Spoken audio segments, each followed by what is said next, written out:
చక్కని పూలకు కన్నలు కట్టి దంపతులు ఇరువురి మెడలో వేసి వకుళమాత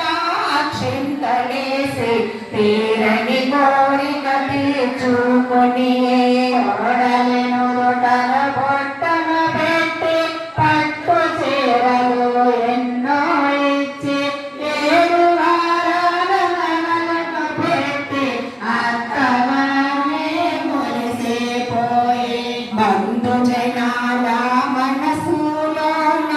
ఎన్నడు పొందని హాయిని పొందే చూచుటకెన్నో కనులే చాలవు చెప్పుటకైనా మాటలు చాలవు స్వర్ణ కిరీటము చక్కగా చేసి నవరత్నాలను పొదిగిరిగా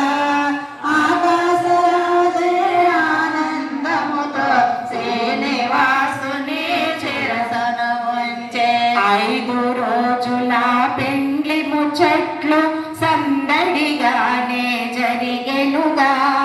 బ్రాహ్మణులందరూ సంభావనలతో సంతుష్టిగానే వెళ్ళిరిగా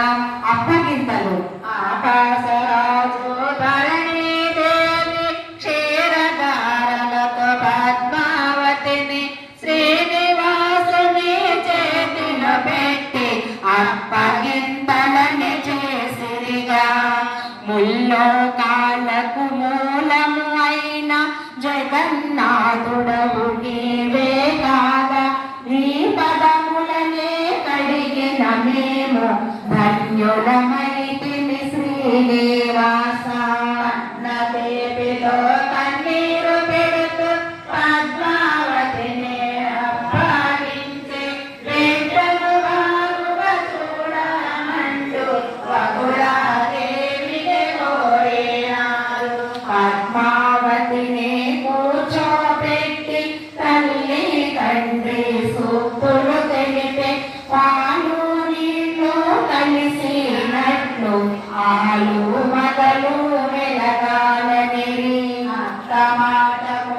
ఎదురు చెప్పకు మగని మాట దాటవద్దు నారాయణుడే పతి అయినాడు ఎంతో పుణ్యము చేసినాడు పసుపు కుంకుమ నిండుగా పెట్టి పద్మావతిని పంపెనుగా శ్రీనివాసుడే భార్యతో కూడి గరుడ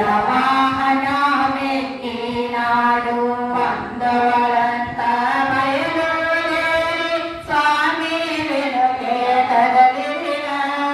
ఆకాశరాజు బిడ్డకు ప్రేమతో సారెను వనముగా పంపెనుగా శ్రీనివాసుడు భార్యతో అగస్త్యముని ఆశ్రమ నివాసము శ్రీనివాసుడే బయలుదేరగా అగస్త్య